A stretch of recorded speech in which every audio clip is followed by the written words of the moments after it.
ನಾನು ಸೋಮಾರಿ ಸಿದ್ಧ ಅಲ್ಲ ಎಂದು ಪ್ರತಾಪ್ ಸಿಂಹ ಹೇಳಿಕೆಗೆ ಸಂಬಂಧಪಟ್ಟಂತೆ ಸಂಸದ ಪ್ರತಾಪ್ ಸಿಂಹ ವಿರುದ್ಧ ಎಫ್ಐಆರ್ ದಾಖಲಾಗಿದೆ. ಮೈಸೂರು ನಗರ ಪೊಲೀಸರಿಂದ ಎಫ್ಐಆರ್ ದಾಖಲಾಗಿರೋದು. ಸಂಸದ ಪ್ರತಾಪ್ ಸಿಂಹ ಹೇಳಿಕೆಯ ವಿರುದ್ಧ ಎಫ್ಐಆರ್ ದಾಖಲಾಗಿರೋದು. ಇವಾಗ ಇನ್ನು ಯಾವೆಲ್ಲ ಸೆಕ್ಷನ್ ಅಡಿಯಲ್ಲಿ ಅಂತಂದ್ರೆ 1860 IPC ಸೆಕ್ಷನ್ 504 153ರ ಅಡಿಯಲ್ಲಿ ಎಫ್ಐಆರ್ ದಾಖಲಾಗಿರೋದು.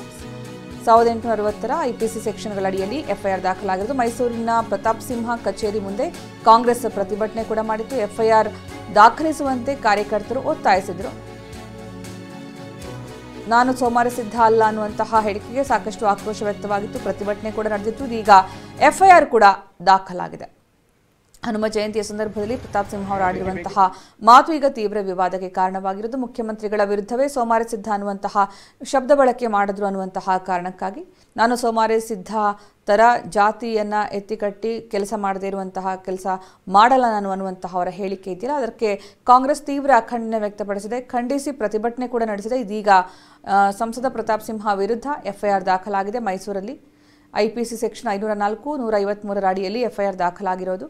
ಮೈಸೂರಿನ ಪ್ರತಾಪ್ ಸಿಂಹ ಕಚೇರಿ ಮುಂದೆಯೂ ಕೂಡ ಕಾಂಗ್ರೆಸ್ ಕಾರ್ಯಕರ್ತರು ಪ್ರತಿಭಟನೆ ನಡೆಸಿದ್ರು. ಎಫ್ಐಆರ್ ದಾಖಲಿಸಬೇಕು ಅಂತ ಒತ್ತಾಯ ಕೂಡ ಮಾಡಿದ್ರು. ಇದೀಗ ಎಫ್ಐಆರ್ ದಾಖಲಾಗಿದೆ.